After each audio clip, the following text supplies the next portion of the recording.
Bem-vindos ao nosso canal YouTube com um número especial. Hoje o nosso Falando Nisso, momento aguardado. As massas se pronunciaram. Nós não conseguimos conter a quantidade de pessoas e, portanto, pela primeira vez na história do YouTube mundial, com vocês, André Alves e Lucas Lidke, o Vibes em Análise. Gente, porra, muito legal que vocês vieram. Obrigado pelo convite. Foi uma satisfação aqui estar com vocês. É uma E eu grande honra. queria começar assim, como os psicanalistas gostam de fazer, né, na anamnese. A história de vocês. Como é que surgiu o Vibes em Análise? Quanto tempo a gente tem? Não poupa os detalhes, porque esses são sórdidos, é o que a gente quer saber. É neles, né? neles, Que tá né? morando tudo, exato. Não, mas conta pro pessoal, acho que tem gente que talvez não saiba, né? O Vibes em Análise é um dos principais canais de podcast em psicanálise hoje no Brasil. Já tem 5 anos, 4 talvez anos, mais, né? Exato. E tem uma proposta, eu diria assim, bastante afim aqui com o nosso canal, né? De trazer a psicanálise para um público mais amplo, uma linguagem menos apolínea, né? Mas muito rigorosa, sempre apoiada em dados, em pesquisas, né?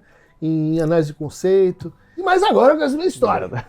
Como é que vocês deu o clique, assim, o match? Bom, o Matt, Lucas e eu faz tempo, né? A gente Uhum. trabalha juntos faz bastante tempo. A gente se conhece há mais de 10 anos.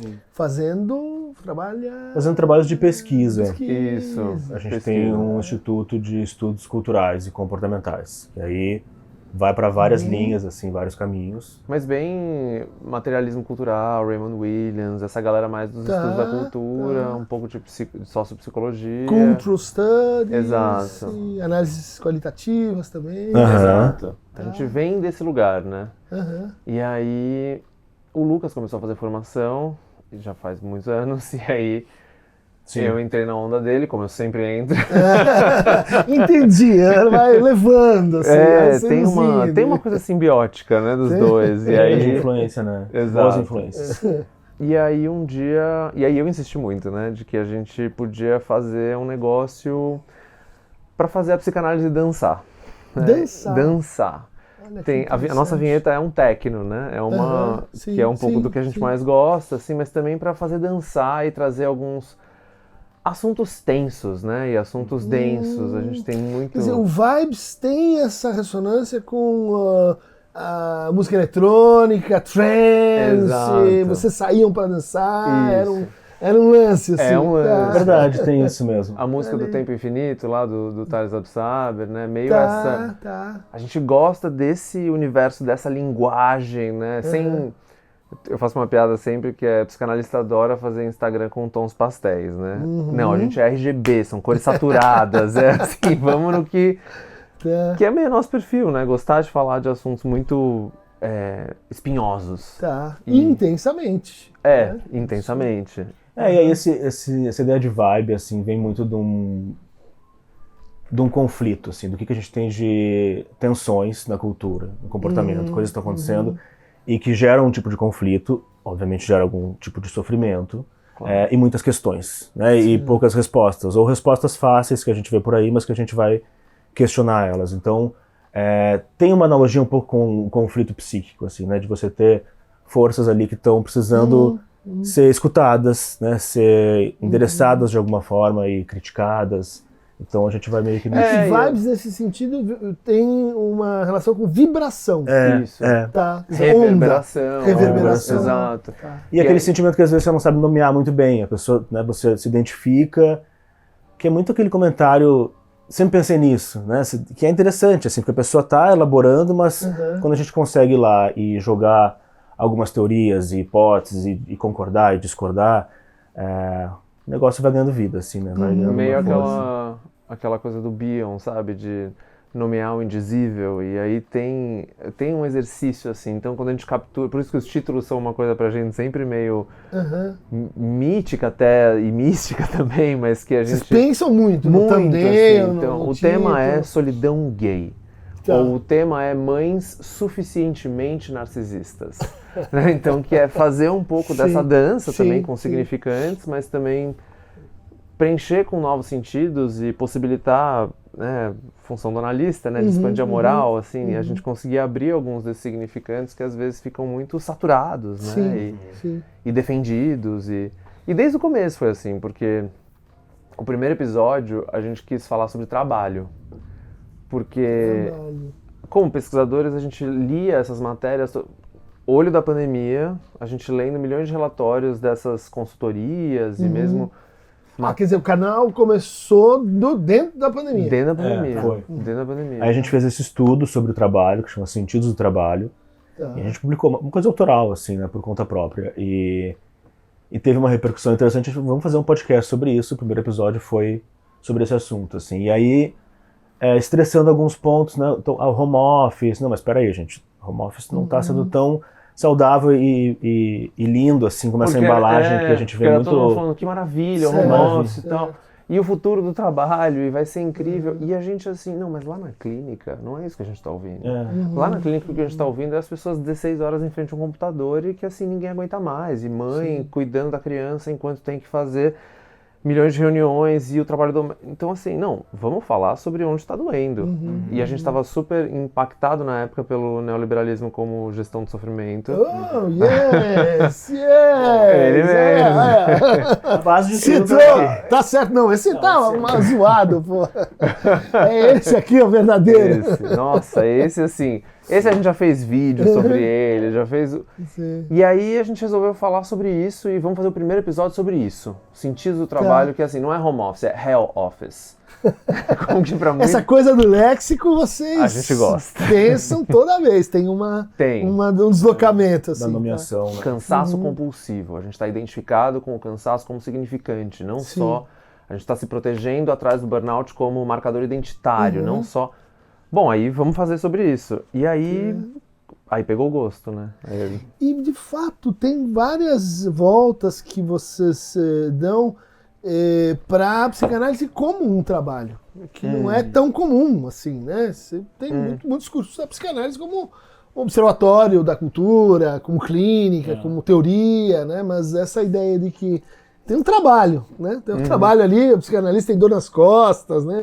Ele tem ali que manter o consultório, né? Isso eu acho bem interessante, acho que vem um pouco desse olhar de vocês para a vida real e circulação de bens, de significância, de dinheiro, de capital. Total. Né? E assim, e também um pouco os lugares do psicanalista, né? Que o psicanalista na polis, nesse sentido, mas o episódio que você participou e que é um dos nossos favoritos até hoje, que é Psicanálise Política. Sim. Ele nasceu da ideia de que a gente recebia muitos comentários nas mídias sociais dizendo vocês não podem se posicionar, o psicanalista tem que ser neutro, vocês não podem falar politicamente, vocês têm que ser mais...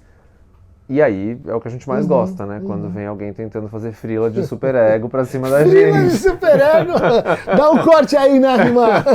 Frila de superego. Sabe, que você faz isso, você faz aquilo. Não, eu vou fazer o que eu acho que tem que ser feito e aí vamos falar, e aí a gente jogou sujo, né? Assim, vamos convocar uma das maiores autoridades para falar sobre posição política e psicanálise. Não deixa o argumento de autoridade, né? Mas vocês, nós e acho que outros também, claro. Não sei se o Boteco, né? O Alexandre. O Alexandre. Claro. Formamos assim um entendimento, acho, de que o psicanálise pode participar, sim, né, do universo político. Claro. Isso não é um crime contra a ética, né, da carteirinha, das bobagens que a gente ouviu também, né? Exato. Que é entender, isso foi bem legal, porque foi uma mudança de conversa, mudou. Sim. Claro. E se desafiar a tentar entender um pouco mais da subjetividade do nosso tempo, assim, né, do que está no horizonte ali dos afetos e que está afetando tantas pessoas ao mesmo tempo e que claro que a clínica é sobre o sujeito ali, né? O sujeito em análise, mas a gente vai ter que estar conectado com o que está rolando e com a obscuridade do nosso tempo, né? Que é aquela coisa de vamos ter que olhar para as trevas aqui e ver essa treta que está difícil de entender, Porque isso está afetando todos nós. Né? Não dá para ficar alienado a isso. E é meio nosso estilo, né? Tem uma coisa que me surpreende muito de como... Tem uma história que eu acho muito boa, que é uma vez... Muita gente pedia pra gente, faz um episódio sobre culpa. Por favor, falem sobre culpa. A gente, tá bom, vamos fazer um sobre culpa, vamos lá. A gente fez o episódio, terminou de gravar o episódio, você olhou e falou assim, nossa, foi um episódio leve. A gente fez um episódio tranquilo. Publica o episódio, primeiros comentários assim, que facada nas costas, foi um soco no olho, que porra. Isso sempre acontece. Você acha que vai numa vibe e vem na outra, né? A gente tem essa vibe que convoca as pessoas num lugar meio... Nossa, que porrada, adorei. Mas às vezes tem a ver com também, eu especulo um pouco sobre isso, né? Como nossos vídeos são... tem recepções surpreendentes. Sim. Né? Aquele que você achava que é para um lado, vai para o outro. Total. Que eu acho que isso tem a ver com o momento também que a gente posta, né? Tá acontecendo naquele dia, quem disse o quê, qual é a frequência, a voltagem da conversa política ou psicanalítica, Claro. né? Isso muda tudo. Mas eu noto que tem, assim, Lacan e Winnicott. Eu queria entender melhor, esses dois são dois pilares, é uma impressão só. Isso tem a ver com a formação de vocês? Por onde você vai Christian, puxar a gente agora? eu vou ser bem sincero, a gente faz um pouco de uma lambança, assim, de um sincretismo de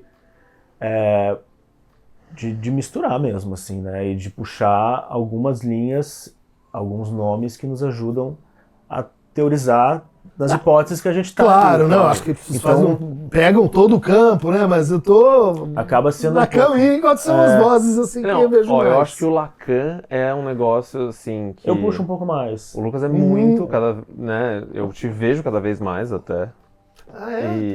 E eu me via muito, acho que até da minha vida, assim, eu fui paciente de uma lacaniana por 10 anos, então é um negócio, assim, foi como eu mergulhei na psicanálise, assim, fui pra...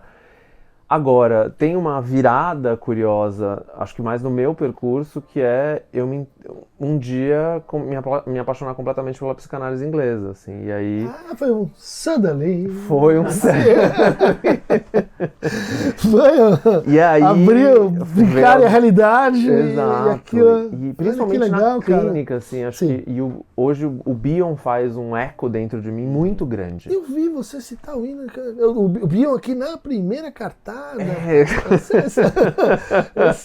Porque o Bion é, assim, pra gente grande, né? Polêmico. Que assim, aí faz sentido, né? Assim, eu fui sair um pouco dos textos do Lacan pra me meter com os textos do Bion, né? Que é assim, puxa, rodei e me enfiei num beco sem saída de novo. Você sabe que eu tive um orientador muito querido, né? Fiz na psicologia experimental, com o Cláudio Figueiredo. Claro. Que depois se tornou psicanalista, mas na minha época ele era assim, fenomenólogo, ele tinha tido uma fase experimental, behaviorista. Então o cara realmente tentacular, né? Fez depois 2, agora tem essa carreira brilhante aí como psicanalista. E ele me amaldiçoou com esse negócio. Sério? Ele falou, Cris, eu tô vendo aqui esse negócio de Lacan e tal, ele nunca gostou muito de Lacan. Falei, olha, eu prevejo que você vai virar bioniano, viu? No final você vai se converter a Bion. Interessante. Por isso que quando você abrir Bion imediatamente, né? Olha, será que tá chegando agora? Olha só, como se todos os psicanalistas fossem pro Bion. O Bion é o lugar que os psicanalistas vão pra enlouquecer. Mas bom lugar, bom lugar. Mas acho que o Lucas tem razão, acho que a gente convoca muitas coisas e pega conceitos de muitos lugares, mas... E muita gente fora da psicanálise também, a gente gosta muito desse... Né, de puxar outros pensadores e filósofos e sociólogos, pessoal da comunicação, pessoal da mídia, né, que eu acho que nos ajuda a ter algumas hipóteses aí sobre como, principalmente, um contexto mais tecnológico e hipermediático vem criando coisas que são novas, né, e que tem que ser estudadas ou pelo menos consideradas, assim. Aí o pessoal fica meio bravo, né, porque a gente fala umas coisas às vezes meio... intencionalmente até, né, provocativas, mas, né, poucas pessoas são tão boas leitoras do Lacan quanto a Butler. Aí pronto, loucas, ficam muito bravas. Mas é um jeito de provocar um pouco Sim, também, né? De que a sim. gente, né, é suposto saber, a gente não é dono desse lugar. E eu acho que em série, com essa ideia da gente sair um pouco dos disciplinas, dos quadradinhos, onde a gente se formou, né? No fundo, você tem uma formação aí um pouquinho mais antiga, era assim, isso aqui, você tem essa escola, você tem uma filiação, você primeiro fica quieto e ouve durante 15 anos, depois pode fazer uma pergunta e ir lá, sei lá. Daí pode falar quando você se elevar, assim, né? Sim. Mas algumas instituições ainda funcionam, né? Ainda assim, funcionam, bastante, sim. quando a gente Sim. transita. Eu gosto muito de fazer supervisão com muitas escolas diferentes, né? Legal. E eu percebo, ou mesmo grupos, né, de intervisão, de supervisão, seminários, né, em que tem pessoas de todos os lugares, e é muito impressionante, né, como uma psicanálise muito dogmática, muito impositiva, muito rígida, ela ainda é muito presente, né, e, enfim, talvez tenha que ser sempre muito presente, não sei. E eu acho que às vezes quando as pessoas dizem assim, não, mas a psicanálise é muito elitista, elas estão se referindo mais à linguagem, né, que a gente usa, como a gente acolhe pessoas que venham de outros universos, né, de discurso, do que propriamente a questão de, não, é muito caro, não dá, eu não consigo porque não tem, né? Ou pelo menos eu acho que teve um giro maior na acessibilidade clínica do que na acessibilidade discursiva. Né? Muito bom. Isso, muito bom. Acho que temos aí um papel, né, nessa enfrentar virada, né? essa virada. É que o discursivo também é complicado, porque o risco de você começar a simplificar e reduzir, generalizar ou radicalizar, né, ou ter que virar algum conteúdo que vai ser facilmente absorvido num ritmo, né, ou num tipo de consumo de conteúdo ali que, cara, peraí, né, e aí o que é formação de conhecimento, o que é informação, o que é conteúdo. Divulgação científica, o que é pesquisa de ponta, discussão contemporânea, né? Porque o Lucas eu aprendi isso com o Lucas, né, mas que é a gente não subestimar as pessoas. Né? E aí isso tem isso, né? Pra gente é um princípio meio negociável, assim, então... Ou seja, não infantilizar o público. Sabe, não mastigar tudo bonitinho, não aí vem tudo. críticas do tipo, falaram, deram volta e não chegaram a lugar nenhum. Né? Esse tipo de coisa a gente escuta. É um clássico aqui. Essa vem bastante. Eu quero saber como faz. Que vem com uma demanda muito. Precisa de uma resposta, né? Precisa de uma solução. Me ajuda a aplacar essa dor aqui, me ajuda a tirar esse. E aí, a gente não vai fazer isso, né? A gente pode de alguma forma conseguir, talvez, até acolher algum tipo de sofrimento, ainda que a gente esteja só num lugar, né, de fala ali, não de escuta. E que é generalista, mas tem muitas demandas que surgem. Mas como a gente está nesse e até tem uma pergunta para vocês nessa linha, às vezes a gente passa, né? Passa para lá demais, às vezes a gente passa para cá demais, né? Total. Qual que é o episódio que deu errado? Que, putz, sabe? Uau. A gente foi tentar fazer um negócio, o plano era esse, e virou assim, por exemplo, ao contrário. E o episódio que deu implausivelmente muito certo, inesperadamente muito certo, né? Tipo assim, era para ser uma coisinha de nada, um bate-bola assim, introdutório, e de repente a coisa ganha vida própria ali, né? E vai. It's alive! Pra mim, os que deram certo, eu acho que são os que a gente conseguiu se desafiar a entrar em temas que a gente tinha medo de entrar. E que não eram muitas vezes nosso lugar assim de fala. Então, sei lá, psicanálise antirracista, né? Dois homens brancos querendo falar sobre esse assunto. Aí a gente convoca. Teve 3 psicanalistas que participaram desse, né? O Carlos Espírito Santo e o Lucas Veiga. Isso. Que aí a gente entra num lugar assim de, né, vamos escutar e vamos aprender. E o mesmo episódio do suicídio, né? Que são episódios que eles não têm uma audiência muito grande, mas a gente aprendeu muito e a gente se desafiou a, né, passar por riscos ali de possíveis cancelamentos, ainda que eles aconteçam o tempo todo e a gente vai sobrevivendo e tudo bem. Mas pra mim esses são bem especiais, assim, né? Que são menos pop, assim, sabe? Eu tô tentando achar o episódio em que a gente, escorregou totalmente. A gente olha pra esse episódio hoje ainda com... Eu tenho um, na verdade. Qual? O episódio da inveja. Da inveja? Da inveja. O que aconteceu? Eu acho, fazendo bastante autocrítica, talvez Os primeiros, você né? concorde A gente tava zero bem, com isso, muito- mas eu acho que a gente mordeu mais do que a gente conseguia mastigar naquele episódio. A gente foi muito ambicioso. Aham. E eu acho que a gente estudou pouco para aquele episódio. Então, hoje eu escuto ou leio esse episódio e eu acho ele ingênuo. muito ingênuo, assim. Sim, que é, ai, sim. não, a gente podia ter Tudo falado. bem, né? Mas acho que... Porque aí se alcança outro público também melhor, Claro, né? exato, Aquele lá exato. fica pra trás, né? Mas sabe, depois de ler tanta coisa sobre inveja e gratidão, e aí, né, tipo, toda essa moda da... Às vezes a gente lê demais, né? Não sei se acontece com vocês. pode Inclusive para ser. dar aula. Às vezes você Em passa que do sentido ponto. acontece o quê? Você começa a ter muitas referências na cabeça, muitas ideias, daí você apressa, comprime, perde na argumentação. E se torna inteligível pro outro? Eu, pelo menos, me perco. Às vezes o fio condutor não fica bom, muito conceito sem Nossa. exemplo. São efeitos de você estudar mais do que devia. Mas no meu caso, um que deu muito errado foi um sobre psicodélicos. Ah, Mas nesse caso, é porque eu estava com um paciente, com um marido fazendo experiências psicodélicas e zoando para caramba, assim, Sim. mal conduzidas, Sim. né? Fazendo, enfim, ameaças e pondo ali todo mundo em risco, enfim, ingerindo psicodélicos com um psiquiatra falando, vai. Então eu carquei a mão, falei, não sei e tal. Mas depois tive que refazer. Se eu fiz 2, falando, não era Pera bem aí, gente, isso. pera aí. Eu tava ali possuído pelo Jiraiya. sim. Eu acho que o Lucas é melhor nisso do que eu, assim, mas eu tendo a perder a mão, assim, e aí Aí ele segura, A ele gente tá não gravando lembra. já 1h30, assim, eu queria falar mais de um autor, pera só um minuto agora, que eu vou falar daquele livro, ou daquele conceito, e acho que você me segura melhor, assim. Agora, o episódio que, pra mim, ainda é surpreendente hoje em dia, é o Manual Impossível da Rejeição. Que a gente tava às voltas com esse tema, é um tema complicado, é um tema que a internet meio adora. Eu tava saindo de um relacionamento de 4 anos, ainda eu tava acabado. Olha lá.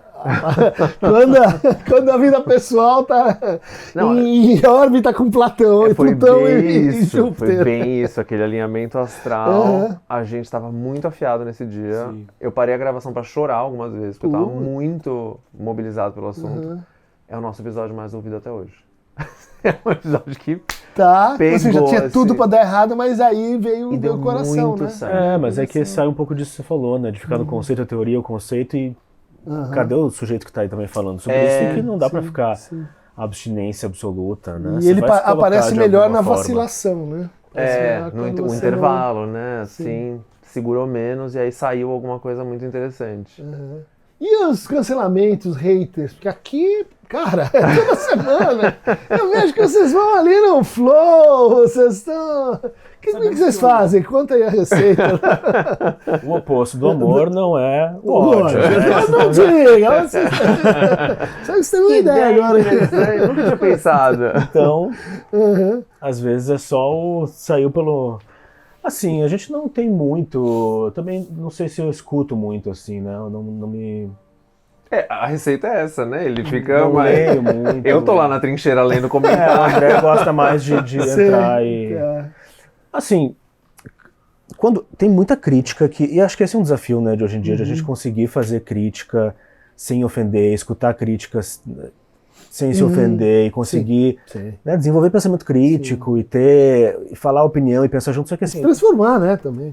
Só que um comentário de rede social é um lugar, não é o melhor lugar para se fazer isso, né? A gente faz isso com muita pressa, Sim. a gente coloca as coisas ali e é mal interpretado. Assim, o ser mal compreendido já está posto, né? A gente sabe disso muito antes da internet. Ali, acho que é o pior lugar ainda, porque a verdade é que eles, sendo bem conspiratório, eles querem que a gente brigue, né? Eles querem que a gente... Monetiza Atenção, o ódio, vem daí. tá E isso propaganda, gera né? engajamento, e isso gera as pessoas opinarem. E tem muita coisa que a gente escutou e aprendeu com comentários, dependendo de como as coisas são feitas e faladas, isso é muito legal, né? Que as pessoas estão escutando, tem outras opiniões, ou tem outros... Isso ajuda, assim. Agora, quando vem numa chave muito emocionado, mesmo quando tá na admiração e vem muito emocionado, também você tem que olhar meio, né? Sim. Vocês são perfeitos, não sei o que, não. Como, né? Como na transferência Exato. analítica. Exato. Mas, então quando vem no ódio, você sabe que tocou na pessoa em algum lugar, né? E que isso... Então, mas eu acho esse paralelo que o Cris abriu é interessante, porque na clínica, por exemplo, eu acho na experiência clínica muito fascinante a agressividade manifestada na transferência. Quando ela vem e se atravessa, E a gente consegue salto pra manejar, frente, e aí pra onde a gente vai, o que se transforma com isso. E olhar de fora. Na internet eu não consigo fazer isso. é verdade. Na internet Você só eu perde. caio em todas as cascas de banana, porque... Sim. E vem assim de um jeito... Você fala isso muito bem, eu acho, que é a perda do valor da palavra. Né? E uma palavra muito desimplicada, inclusive, né? Em que você vai lá e fez toda uma pesquisa para fazer um vídeo de 20 minutos analisando um filme. O primeiro comentário é assim, não é possível que você seja tão imbecil a ponto de achar esse filme bom. Mas, meu senhor, você não sai na rua falando assim com as pessoas. Peraí. Mas eu Dá acho... vontade de achar, né, a filhinha deles. Olha o que seu pai acabou de me dizer. Exato.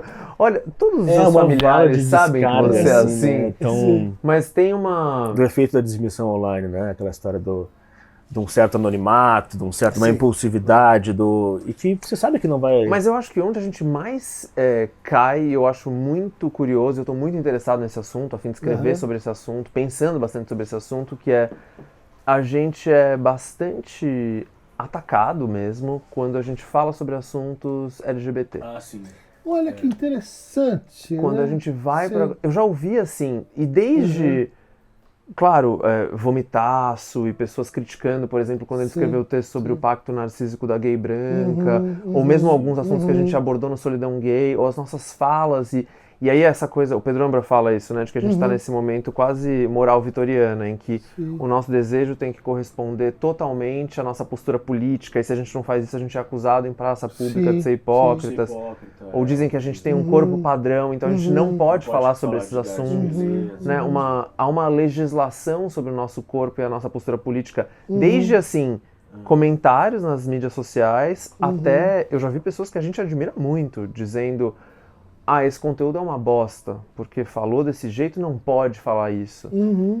E isso eu acho fascinante, porque ao mesmo tempo, olha como estamos todos capturados, especificamente quando a gente está nessa espinhosa sopa de letras dos LGBTIA+, um grupo do qual a gente faz parte. E eu acho que essa é uma discussão pouco feita e que se cruza com a questão do lugar de fala.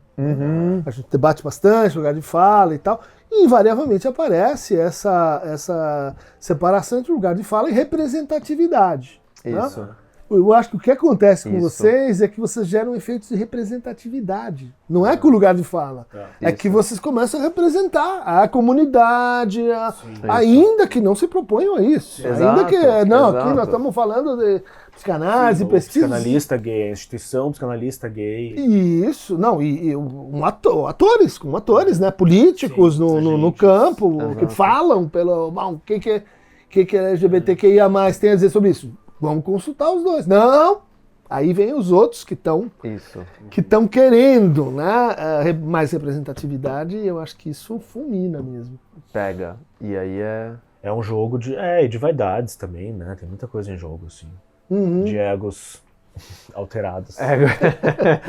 Você quer dizer, aquele capítulo que começa com N, que não deve ser pronunciado depois que essa significante virou assim, para passar o rodo em todo mundo. A partir do momento que a gente entra, a gente nunca mais sai, né? Que é pegajoso. Assim. Ele mesmo. Escuta, vocês já que estão nessa função, eu diria até de representatividade, o que vocês acham de regulamentar a psicanálise? Muita gente agora falando sobre isso e tal. Pois é, né? Por quê? Eu pergunto pra vocês por quê. Porque muita gente diz, vamos regulamentar. Qual que é a sua agenda por trás dessa pergunta? Eu tenho sim uma. Porque muita gente diz assim, não precisa, porque senão, olha só quantos psicanalistas vendendo regime para emagrecer, isso é uma impostura, etc. E considerando que tem gente vendendo isso com psicanálise. É uma forma também de ter algum tipo de... eu acho que não vai deter isso. Mas quando a gente pensa em regulamentação, o que vai acontecer considerando o cenário comparativo com outros países? Né? Quem que eles vão chamar para dizer isso é psicanálise, esses são os limites, isso são quantas horas a gente vai ter de formação? Quem é que vai ser chamado? As instituições, as escolas, que são hoje o objeto dessa crítica. Diz, não, a torneira, elas estão disputando o mercado, não querem abrir, etc. Né? Então, eu tenho uma opinião meio paradoxal de que esse estado de coisas, ele tolera melhor, né, as bordas, as psicanálises mais marginais, aquelas que você vai dizer assim, olha, eu não sei, pode ser que sim, pode ser que não, essa é uma instituição em formação, às vezes a coisa caminha bem, às vezes a coisa não caminha bem, né? Então eu penso muito nessa direção, né? E acredito que se não for só, né, os próceres, né, das instituições psicanalíticas, em segundo lugar, as universidades, em terceiro lugar, you and I, os representantes populares da psicanálise, quem são? Infelizmente, somos nós. Por que infelizmente? Como assim?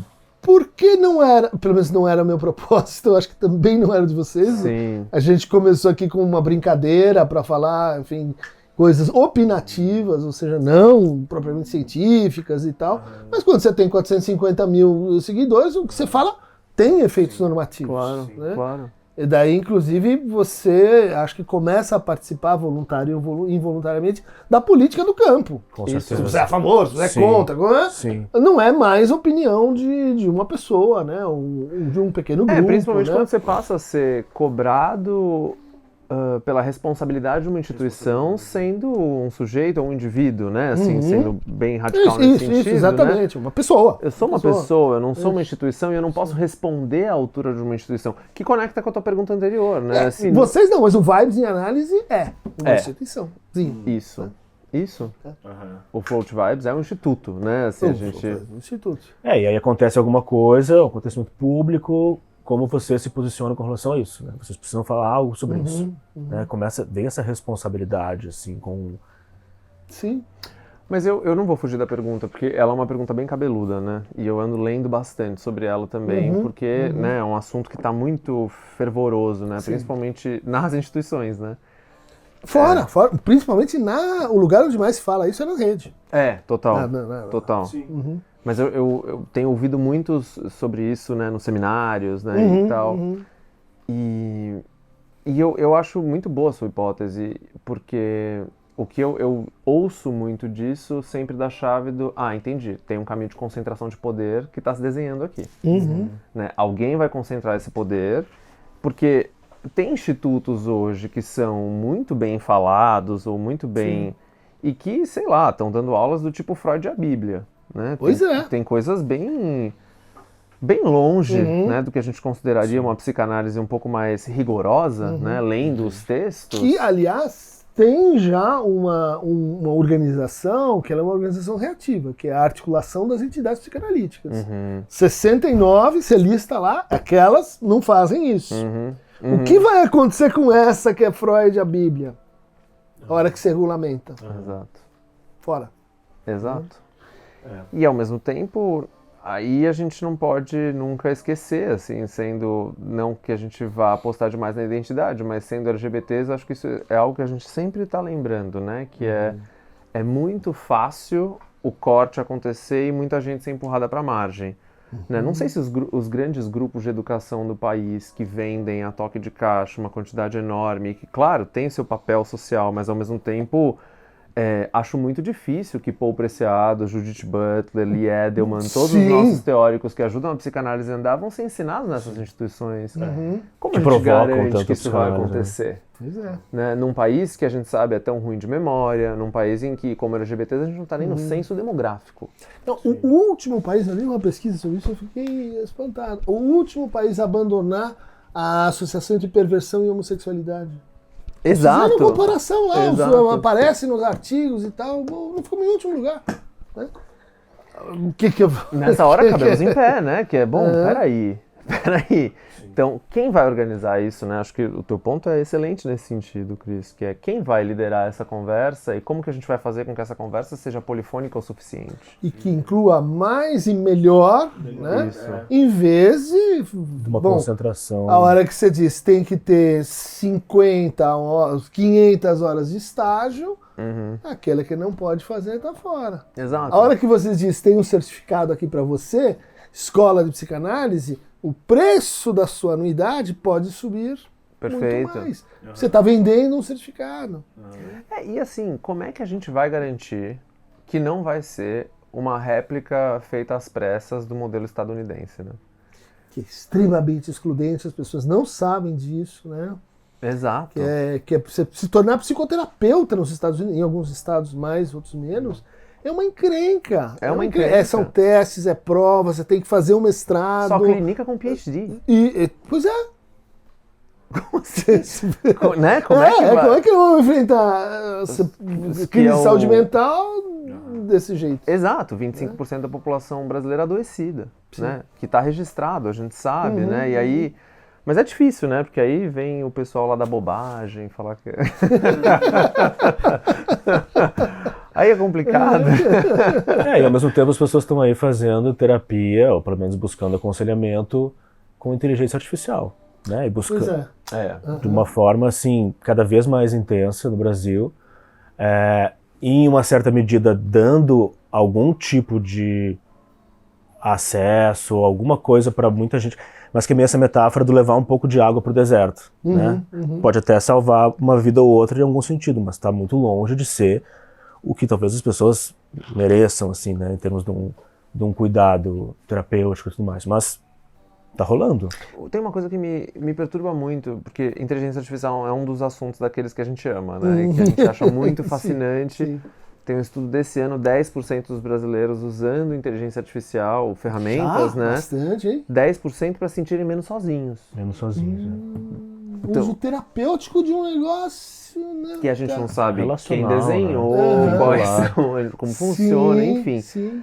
E aí tem esse interesse, por exemplo, tão grande em regulamentar a psicanálise e colocar a gente, né, na linha... No condomínio, de volta. No condomínio de volta. Vai pra lá. Fica aqui. Fica isso, sai. E ao mesmo tempo, assim... O que a gente vai fazer com os CAPs? Como é que a gente vai ampliar o atendimento da rede? Como é que a gente vai fazer com que a psicanálise de rua seja... Cadê a revolução molecular? Como é que a gente vai fazer ela funcionar? Excelente. Que é... Poxa, então, de novo, né? Assim, como é que a gente usa toda essa discussão como uma grande desculpa para só concentração de poder versus entender que é um deserto? Sim. Um deserto de gozo ou não de gozo? Peraí. Já que nós entramos aqui na seara da inteligência artificial, eu vou fazer um corte lacaniano. E então nós ficamos por aqui hoje. Mas nós vamos gravar um outro episódio sobre TikTok, inteligência artificial, vibes eletrônicas em análise. Combinado. Então, para quem quiser receber mais fragmentos e vibes em análise, clique aqui no Aqueronta. Aqueronta Trends. Aqueronta indo agora para a música eletrônica. Batidão do Aqueronta. Eu vim para isso. Por hoje é só, gente.